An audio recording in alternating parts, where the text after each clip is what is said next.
Bom dia, boa tarde, boa noite, amados irmãos da PIB Santa Cruz, tudo bem com vocês? Aqui é a Júlia falando.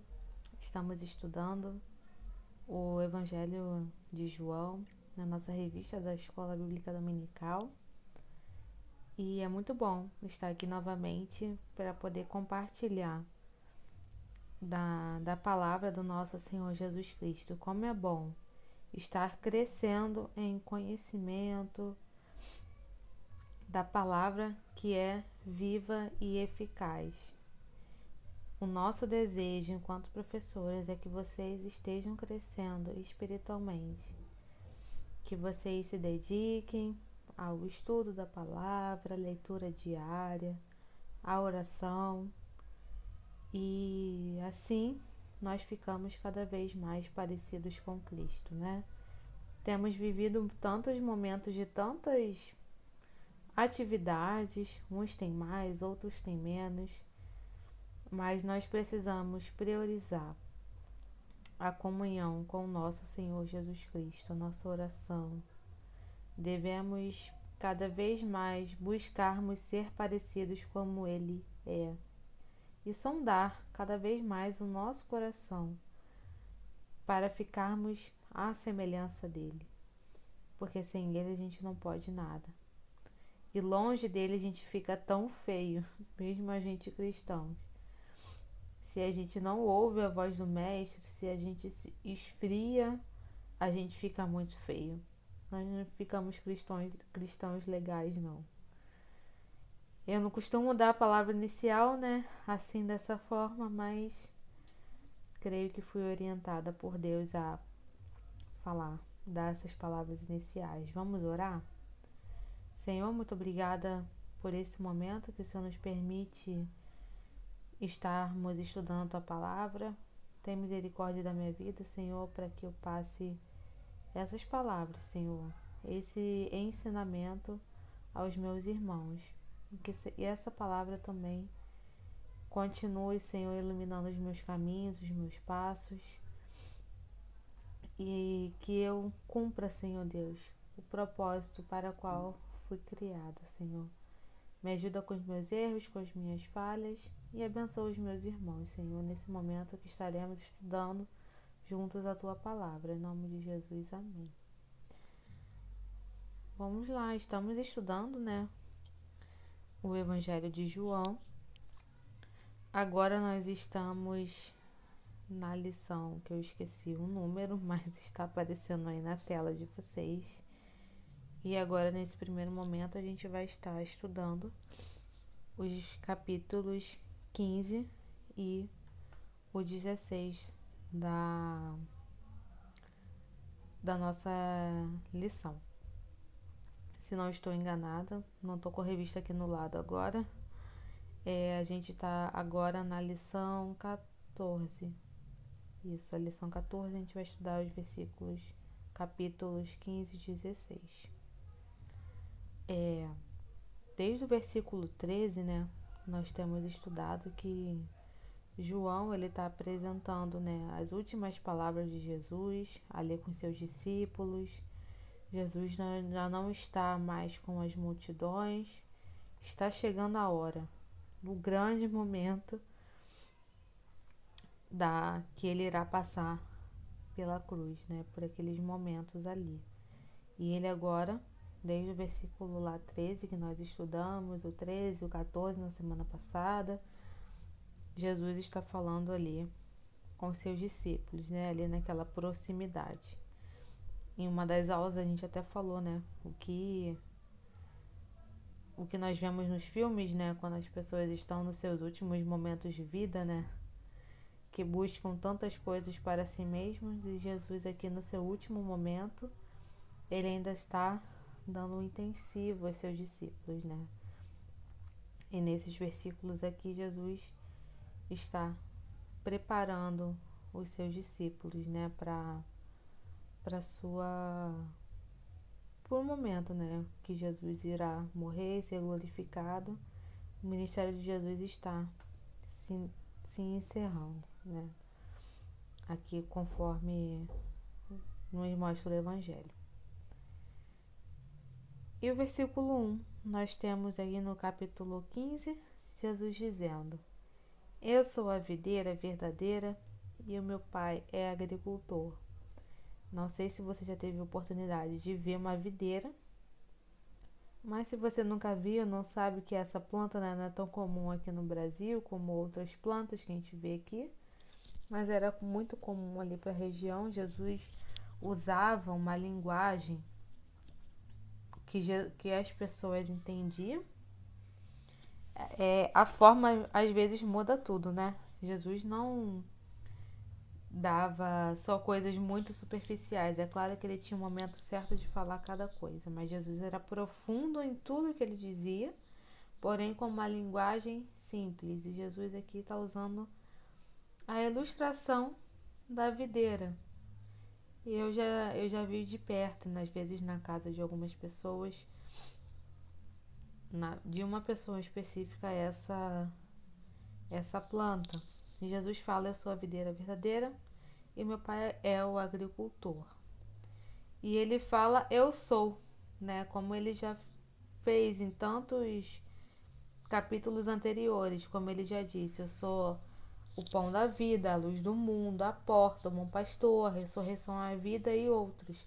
E agora ele diz: Eu sou a videira verdadeira.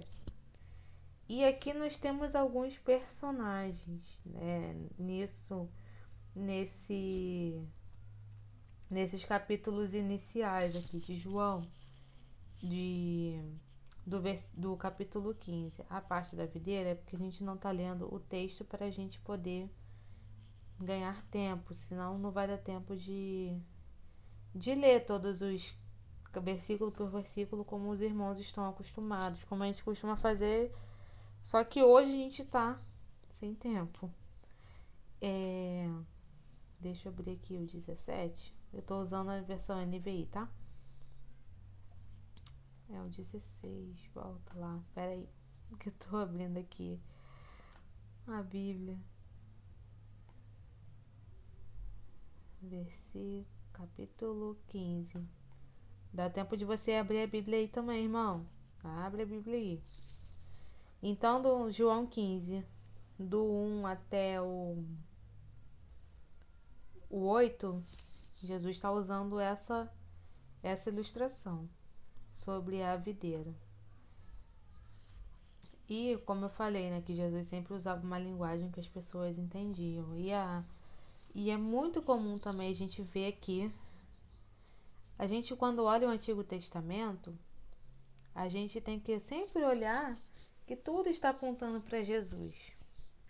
Tudo que está lá. Quando as pessoas erram, quando os reis erravam, apontavam para alguém melhor e maior, que era Jesus.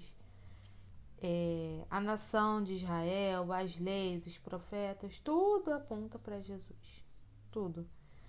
E no Antigo Testamento, como eu vou ler, que está lá em Jeremias 2:21, diz o seguinte: Eu plantei como uma videira seleta, de semente absolutamente pura. Como então, contra mim, você se tornou uma videira degenerada e selvagem? Quem é essa videira selvagem que fala no Antigo Testamento? É o povo de Israel. Deus fala que plantou uma árvore, só que essa árvore se tornou uma árvore selvagem. Então Israel falhou em ser uma árvore boa, de bons frutos, né? Pelo contrário, se tornou uma árvore selvagem. E aqui Jesus diz que ele é a videira verdadeira.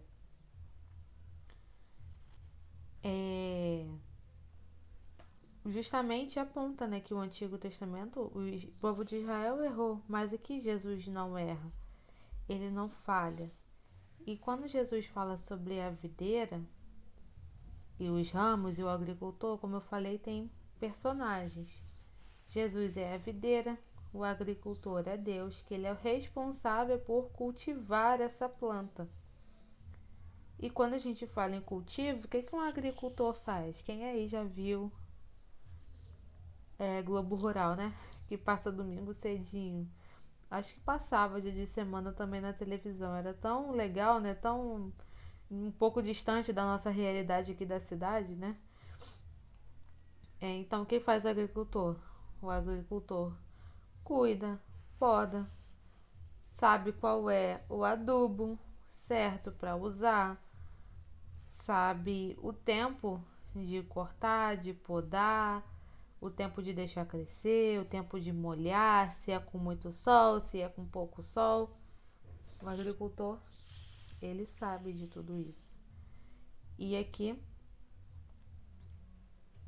Jesus fala que Deus é agricultor, Jesus é videiro, ou seja, a planta toda, e nós somos os ramos dessa árvore, ou os galhos dessa árvore. Jesus mostra nessa metáfora quão profundamente estamos ligados a Ele. Pensa numa planta, e tá lá a planta toda, e tem os galhos, né? Se você tirar o galho sozinho, ele tem vida própria. Ele não consegue produzir a uva. Galho de uva não produz nada. Se você arrancar o galho da planta, é isso que Jesus está querendo dizer. E em toda essa parte, Jesus está falando sobre fruto, frutificar. O fruto, ele é o resultado da planta, não é verdade? A gente não bebe suco de galho, a gente não bebe suco de espinho, bebe suco de uva. E quer uva de boa qualidade, uma uva boa. Ou quer aquele suco, não quer, nada se compara do pozinho com aquele suco de uva verdadeiro, só as uvas, é muito bom. E o galho não pode nada, né, se não estiver unido. Assim nós não podemos nada se não estivermos unidos com o Senhor, né? Ninguém vai lá na planta também e pega um espinho fresquinho na planta para poder comer. A gente não faz isso. Então Jesus está falando aqui sobre dependência também, que nós dependemos dele na nossa vida. E também aqui adiante ele fala sobre a quantidade da produção. Nenhum fruto, pouco fruto e muito fruto, conforme está lá no versículo 5 do capítulo 15. Nenhum fruto. E aí a gente pega emprestado lá em Gálatas 5, 22 e 23, que fala do exemplo do que afinal é esse fruto que Jesus está falando. E nós temos lá exemplos. Fruto do Espírito é amor, alegria, paz, paciência, bondade, fidelidade, mansidão e domínio próprio. Ou seja, é aquilo que é visível pelas outras pessoas. É o que outras pessoas olham e reconhecem que você tem algo diferente. Se não reconhece, tem algum problema aí em nós. Será que a gente está sendo muito misturado com os outros? Eu não estou dizendo de aparência, não. São esses frutos. Será que esse fruto, né? Será que a gente demonstra amor, alegria, paz, paciência, amabilidade, bondade, fidelidade? Será que a gente é parecido com Cristo? Então esse fruto é o que é visível para as outras pessoas. Ou seja, e agora continuando, né? Agora que a gente explicou o que é fruto, eu falei sobre a quantidade. E tem a quantidade de nenhum fruto. O que acontece então com a planta que não dá nenhum fruto? Vamos ver em Lucas 13, de 6 a 9, o que diz? Então contou essa parábola. Jesus contou, né? Um homem tinha uma figueira plantada em sua vinha. Foi procurar fruto nela e não achou nenhum.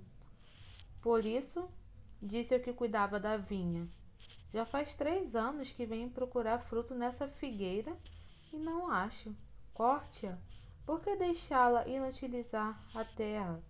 Respondeu o homem: Senhor, deixe-a por mais 1 ano, e eu acavarei ao redor dela e a adubarei. Se der fruto no ano que vem, muito bem, se não, corte. O nosso Deus, que é o agricultor, ele tem muita paciência, muito cuidado conosco. Veja como nessa parábola, as oportunidades que são dadas. Ali a árvore, nessa parábola, não dava fruto. E um homem viu, já queria cortar, mas não. O, o que cuidava da vinha falou: não, eu vou dar tempo para a planta, eu vou cultivar, vou adubar, tudo isso. Ou seja, o Senhor, ele não nos rejeita, ele nos dá oportunidades. Não é que Deus é mau e ele corta, lança fora a, o galho que não está dando fruto. As oportunidades estão sendo dadas e não é porque Deus é mau, é porque a gente precisa ser conforme ele foi criado. Judas, a gente tem esse grande exemplo. Judas estava ali, ouvindo de Jesus, estando com Jesus, testemunhando os milagres e vendo tudo aquilo. As oportunidades foram dadas? Foram. O que ele fez? Ele traiu o mestre. Satanás entrou no seu coração. As oportunidades foram dadas para o arrependimento? Foram. E ele era uma pessoa acima de qualquer suspeita, né? Mas ele foi cortado. O seu ramo não estava na videira. E ele foi capaz de trair o mestre. E Jesus, Deus, ele exerce o seu juízo. E vimos então o que acontece quando algo não dá nenhum fruto. Temos também lá em Marcos 11, 13 a 14, uma figueira cheia de folha, não tinha nenhum fruto. Tinha aparência lá, poxa, uma árvore bonita, não vai pegar o fruto. E cadê? Não tem.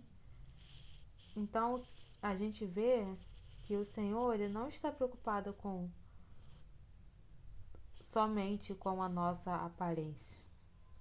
Claro que a gente tem que se apresentar como um cristão. A aparência também é importante, mas eu estou falando que não é só isso. Tem que vir de dentro para fora, não de fora para dentro. Não adianta nada a pessoa tá na beca, tá ali com aquela roupa que fala assim, poxa, essa pessoa aí é santarrona, a pessoa canta bem, ou tá ali numa posição que a pessoa olha, oh, esse aí deve ser um santo, olha o que ele é, olha o que ele fala, mas isso é só aparência. Pessoas desse tipo, elas são cortadas e as oportunidades estão sendo dadas. A Bíblia não fala que naquele dia muitos dirão, Senhor, Senhor, eu não fiz, eu não aconteci. Jesus não conhece esse tipo de pessoa. Agora, quando vem de dentro para fora, isso reflete para outras pessoas. Não tem isso de, ninguém reconhece, mas Deus está vendo lá o seu íntimo. Não é de ser reconhecido pelos homens por ser glória para os homens, mas reconhecido como cristão, você sim tem que fazer a diferença. Tem que ser a luz para iluminar, não é a luz embaixo da cama, não. E quem tem pouco fruto? O que acontece? O ramo que tem pouco fruto, ele passa pela poda, assim como está no versículo 2. Aquele que tem pouco fruto, ele vai passar pela poda. E é muito interessante a videira, né? Porque ela parece que vai fazendo o jeito dela, né? Os galhos são meio entrelaçados assim.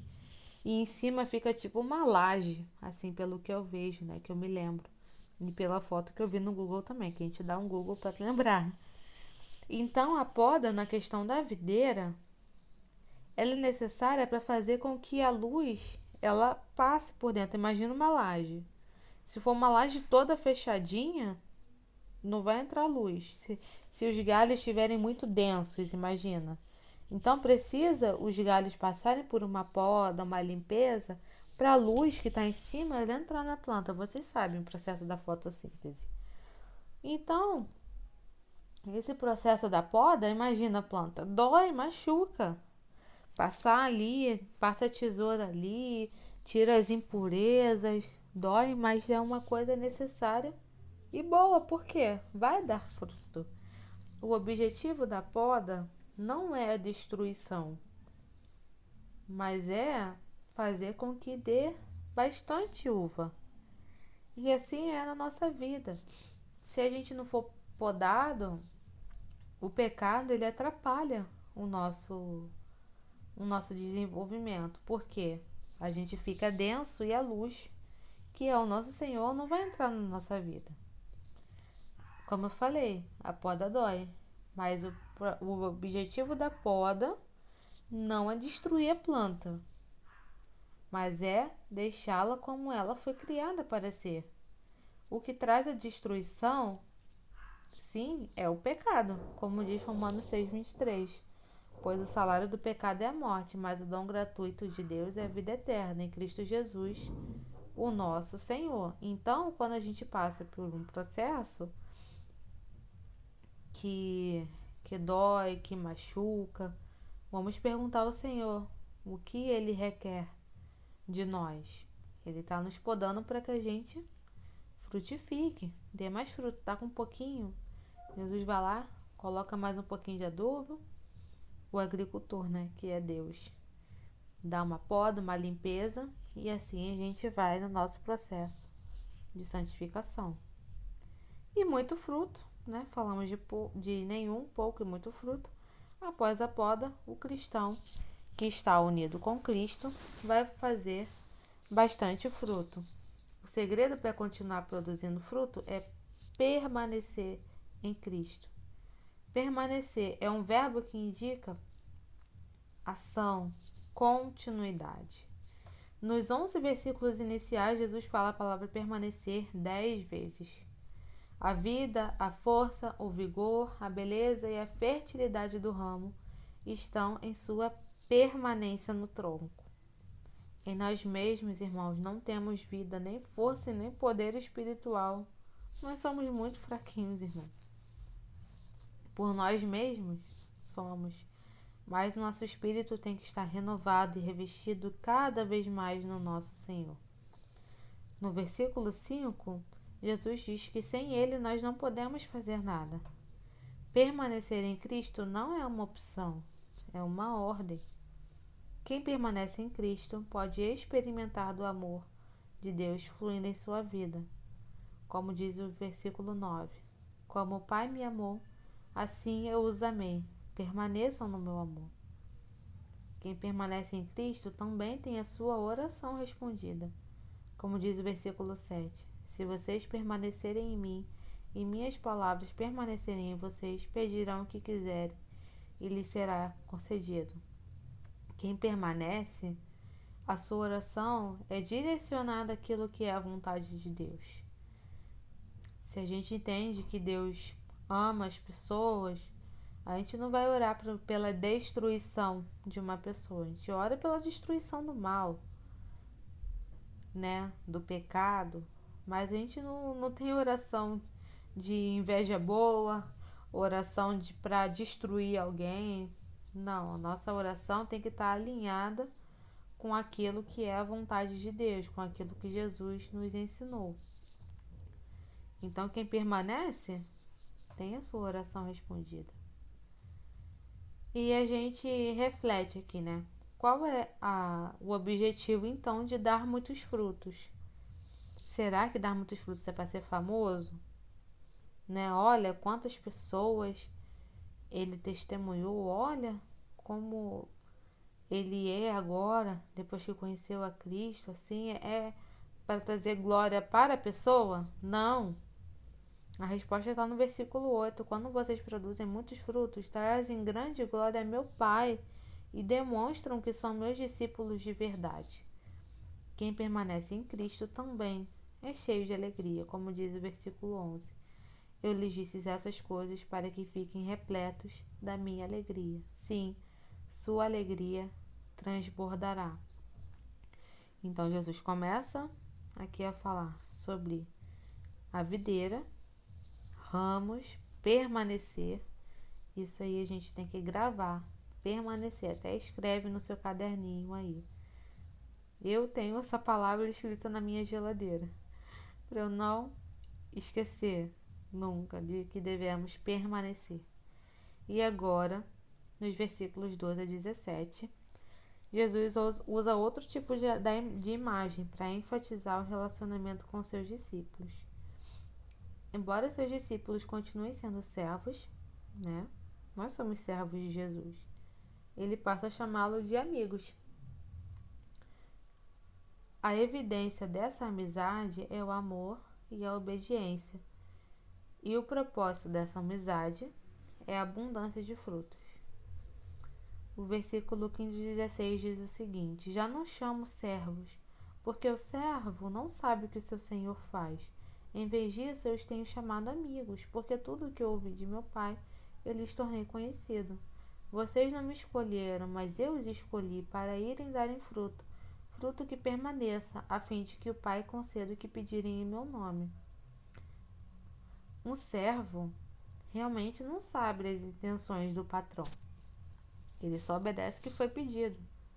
Mas o amigo, ele tem intimidade. Jesus é o nosso amigo porque falou conosco tudo o que o Pai falou para ele. E foi Jesus quem fez amizade com a gente. Isso é maravilhoso, não é? Imagina duas crianças, uma fazendo amizade com a outra. Oi, tudo bem? Sempre tem alguém que tem ali a iniciativa, né? E no nosso caso com o Senhor, foi Ele que tomou a iniciativa. E foi Jesus quem fez amizade com a gente. Ele quem nos escolheu. O mérito é de quem? Vocês acham que é nosso?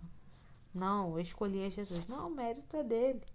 Ninguém pode se gabar por ter escolhido a Jesus, uma vez que foi Ele que nos escolheu. E o amor que Jesus requer de nós, ele tem peso de sacrifício. O versículo 19 e 20. Se vocês pertencessem ao mundo, ele os amaria como se fosse dele. Todavia, vocês não são do mundo, mas eu os escolhi, tirando-os do mundo. Por isso o mundo os odeia. Lembre-se das palavras que ele disse: nenhum escravo é maior do que o seu senhor. Se me perseguirem, também perseguirão vocês. Olha o sacrifício. Se obedecerem a minha palavra, também obedecerão a de vocês. Aqui, nos versículos 16 até o 33, Jesus reafirma. Está falando sobre a sua partida, né? Que ele tá chegando o momento do seu ministério ser encerrado aqui na terra. E ele começa a falar sobre a vinda do Espírito Santo, que ele já tinha falado lá no capítulo 14. Jesus avisa seus discípulos da dura realidade que estava por vir: perseguição, ódio. E o propósito desse aviso de Jesus é fazer com que os discípulos não tropecem. Como eu falei, o objetivo da poda, das coisas difíceis, é com que a gente fique cada vez mais unido com Cristo. Estevão, quando foi apedrejado, está lá no livro de Atos, foi apedrejado porque não negou a Jesus, testemunhava. Ele morreu olhando para cima, para o céu, glorificando a Deus. Muitos mártires, quando morreram conscientes, felizes por estarem agradando ao Senhor. Pedro, a história da igreja nos conta que ele quis morrer numa cruz de cabeça para baixo, porque ele não se achou digno de morrer numa cruz, como Jesus morreu na cruz, daquela forma. Então, o sofrer pelo nome de Cristo, e os nossos sofrimentos, né, que nós passamos, eles trazem glória. Os sofrimentos trazem glória. Agora, os sofrimentos eles nos afinam, eles não são para nossa destruição, nós que somos cristãos, né? Às vezes você nem sempre sofre porque você está em pecado. É justamente sofrer porque Deus está podando os seus galhos, mas às vezes também acontece de termos alguns tipos de sofrimento por justamente devido a algum pecado. E quando nós nos consertamos com Deus, muitas vezes aquilo passa. Por exemplo, que só vem um exemplo à minha cabeça de quem não é... Por exemplo, se tem um cristão, vamos lá, que está roubando lá no trabalho. Aí ele roubou e ele foi exposto lá, a vergonha foi mostrado o que ele fez. Teve uma reunião lá e mostrou: olha, você tá roubando, a gente vai te mandar embora. A pessoa: ah, nossa, fui mandado embora por isso. Aí foi uma consequência do pecado, foi exposto o pecado. Se ele parar de roubar, isso não vai acontecer novamente por causa do pecado dele. Ou seja, ele foi exposto, ele voltou e se consertou. Pagou ali as consequências, ou pagou multa, ou foi preso e foi solto, mas pagou ali. Agora, quando a gente passa por coisas que a gente acha que são injustas, por exemplo, uma pessoa que foi acusada de um roubo e ela não roubou, uma injustiça, é Deus aí afinando. Pode ser, tá, gente? Aqui nesse exemplo que eu estou falando, a gente não sabe, tem pessoas para pessoas, mas é a questão do, do exemplo que aqui estou dando. Existem muitas coisas injustas. Nesse caso, a pessoa está lá sofrendo injustamente, mas Deus está tratando, está podando ali, está falando alguma coisa ali com a pessoa ali. Ou para ela perseverar mais, ou para ela orar, entendeu? Alguma coisa assim. E Jesus aqui, né, voltando aqui ao que a gente falou, né, depois desse parênteses, Jesus fala sobre a partida dele e reafirma a vinda do Espírito Santo, que ele já tinha falado lá no capítulo 14. E mesmo nesse contexto difícil, né, que Jesus fala de perseguição, de tudo isso, ele mostra que por mais que ele não estivesse mais presente fisicamente, o Espírito Santo começaria o seu ministério exercendo alguns papéis. Consolador. Consolador coloca à disposição dos crentes o amor e o poder de Cristo, como se o próprio Jesus estivesse em toda parte conosco. O Espírito mantém a presença de Jesus no mundo, repetindo e sustentando a sua obra. Por mais que não seja visível aos nossos olhos, o Espírito Santo ele está realizando a sua obra aqui na terra. Convencedor, versículos de 8 a 11. 8, eu já estou lá no... Deixa eu ver aqui. A gente está no capítulo 15 ainda, tá? Só para pontuar vocês. 8 a 11. Convencedor. Três papéis e três tarefas importantes do Espírito Santo, que é convencer as pessoas do pecado e chamá-las ao arrependimento. Da justiça. O que é a justiça? A justiça de Deus foi manifesta na cruz, por meio do sacrifício de Jesus, que morreu quando nós é quem deveríamos morrer, porque somos maus. O Espírito Santo veio ao mundo para nos convencer dessa verdade gloriosa. Juízo. Cristo venceu Satanás de uma vez por todas quando triunfou na cruz. O Espírito Santo também é o nosso guia. Lá, aí já estamos no capítulo 16, porque o final do 15 e o início do 16 está continuando falando do Espírito Santo. O Espírito Santo, ele é o nosso guia. E diz o seguinte, João 16, do 13 ao 15. Mas quando o Espírito da verdade vier, ele os guiará a toda a verdade. Não falará de si mesmo, falará apenas o que ouvir, e lhes anunciará o que está por vir. Ele me glorificará, porque receberá do meu Pai e o tornará, porque receberá do que é meu e o tornará conhecido a vocês. Tudo o que pertence ao Pai é meu. Por isso eu disse que que o Espírito receberá do que é meu e o tornará conhecido a vocês. Então, da mesma forma como Jesus aqui na terra não falava de si mesmo, de sua glória, de tudo que ele poderia fazer, ele só falava do Pai. Assim também o Espírito Santo, ele testemunha a obra que Cristo fez e testemunha a obra de Deus. Continuando aqui no capítulo 16.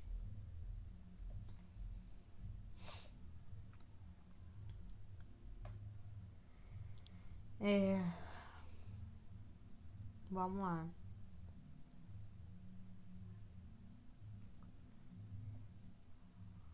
nos versículo 16, que fala, de 16 em diante, fala sobre partida, tristeza e alegria.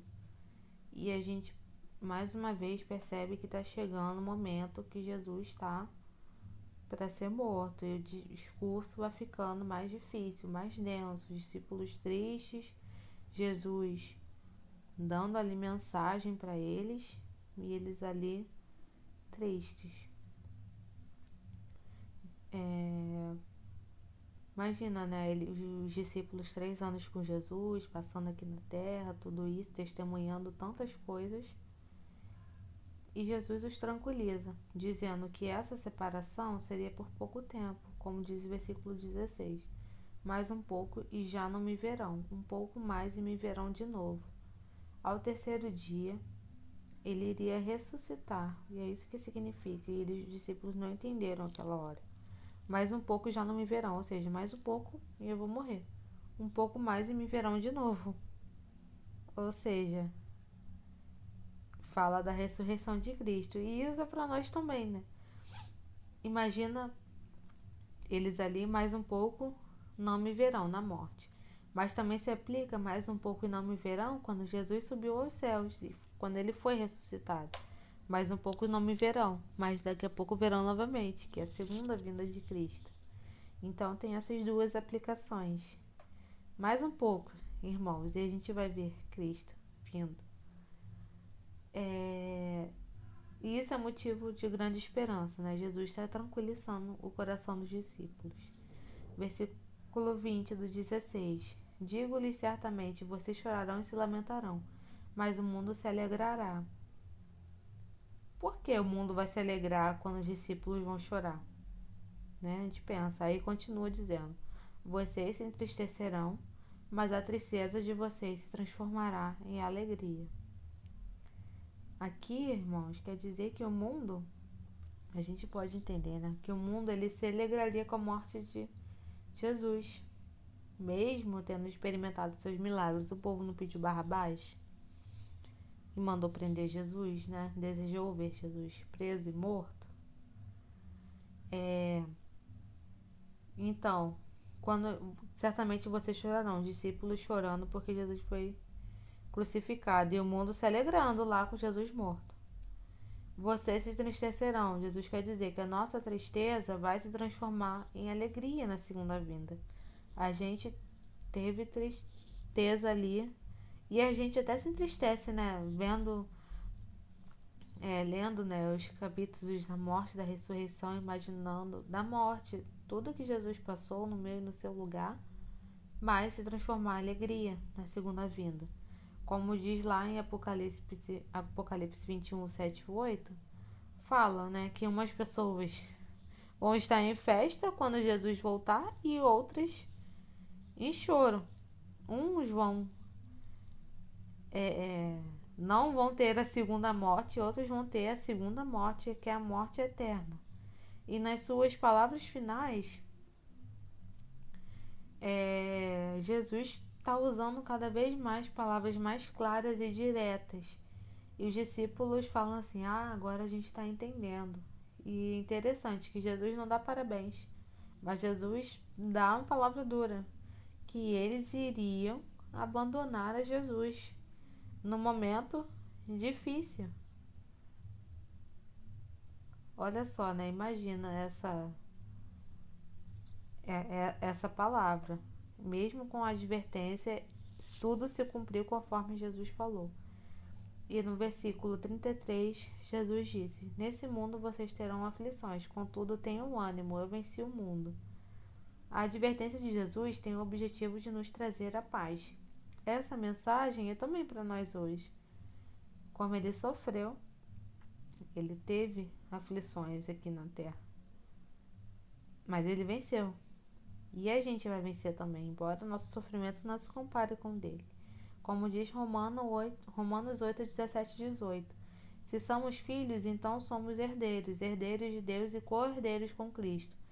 Se de fato participamos dos seus sofrimentos, para que também participemos da sua glória.